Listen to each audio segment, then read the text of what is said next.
Hi all, welcome to Vizag Anusha official. ఈరోజు video 31st night చర్చ్కి ఖచ్చితంగా వెళ్తామండి. ఇదంతా చర్చ్ బయట. చర్చ్ అయితే ఇంకా స్టార్ట్ అవ్వలేదు. చర్చ్ వీడియో అయితే తీశాను. చర్చ్ అంతా చూసేయండి. చర్చ్ ఎలా అవుతుంది ఏంటి అన్నది కూడా నేనైతే పెట్టాను, చూసేయండి.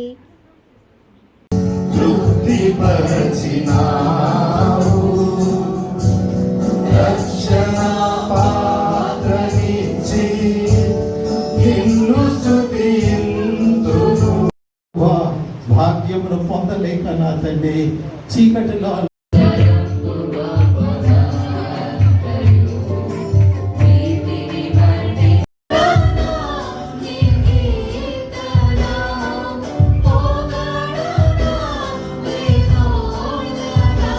ఎవ్రీ ఇయర్ ఎమ్మెల్యే గణబాబు గారు అయితే వస్తారండి. పాస్టర్ గారి చేత ప్రేయర్ చేయించుకొని మరీ వెళ్తారు. 31st నైట్ కంపల్సరీగా 31st నైట్ అయితే కంపల్సరీగా మా చర్చికి అయితే అటెండ్ అవుతారు.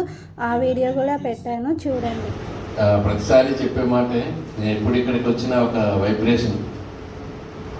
న్యూ ఇయర్ వస్తుందంటే వెల్కమ్ చేయటం. యునైటెడ్ క్రైస్ట్ ఆర్గనైజేషన్ తప్పనిసరిగా ఇన్వైట్ చేస్తూ ఉండడం, లేకపోయినా నేనన్నా 31st నైట్ ఈ 3 చర్చెస్కి కూడా రావడం అనేటువంటిది ఒక సెంటిమెంట్గా మారింది. ఆ ఇయర్ అంతా కూడా చాలా ప్లెజెంట్గా మనం అనుకున్న కార్యాలన్నీ కూడా అవటం, కానీ మనం అందరూ కూడా సుఖంగా ఉండాలని ఇక్కడ ఉండేటువంటి ఆ బ్లెస్సింగ్స్ తీసుకొని వెళ్ళడం అనేటువంటిది ఒక ఆనవాయితీగా మారింది. కనిపెడుతూ ఉన్నాం, ఎదురు చూడటం అనేది జరుగుతూ ఉన్నది. దేవుడు 2023వ సంవత్సరము మనమందరము కూడా మనము సరి చేసుకొనవలసిన వారు ఉన్నాం. 2023వ సంవత్సరంలో జనవరి నెల మొదటి దినము నుండి నేటి దినము వరకు కూడా ఏ కార్యములు దేవునికి విరుద్ధముగా ఉన్నవి నూతన సంవత్సరాన్ని దయచేస్తుండగా మమ్మల్ని మేము పరిశుద్ధపరుచుకొని పవిత్రపరుచుకొని పాత జీవితానికి పాప జీవితానికి స్వస్థపరుకొని లాగునని కృప చూపించమని యేసునామం నడుచున్నాం. లాస్ట్ ప్రేయర్ అయిపోయిన తర్వాత 12కి అంటే 2024 రావడానికి 4 మినిట్స్ ఉందనగా చర్చిలో లైట్స్ అన్నీ ఆఫ్ చేస్తారండి.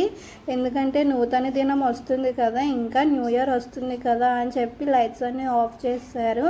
చూడండి, మళ్ళీ 2024 12 అవ్వగానే లైట్స్ అన్నీ ఆన్ చేసి అందరం హ్యాపీ న్యూ ఇయర్ అని విషెస్ చెప్పుకున్నాము.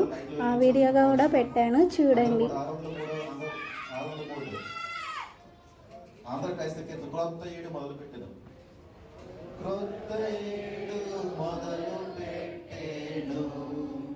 మన బ్రతుకునందు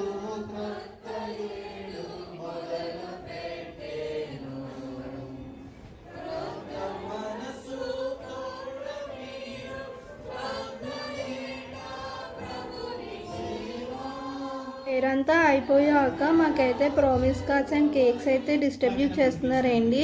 ఈ ఇయర్ అంతటికి ఇదే మా లాస్ట్ పీక్. నా వీడియో కానీ నచ్చితే like, share, subscribe to Vizag Anusha official. Bye.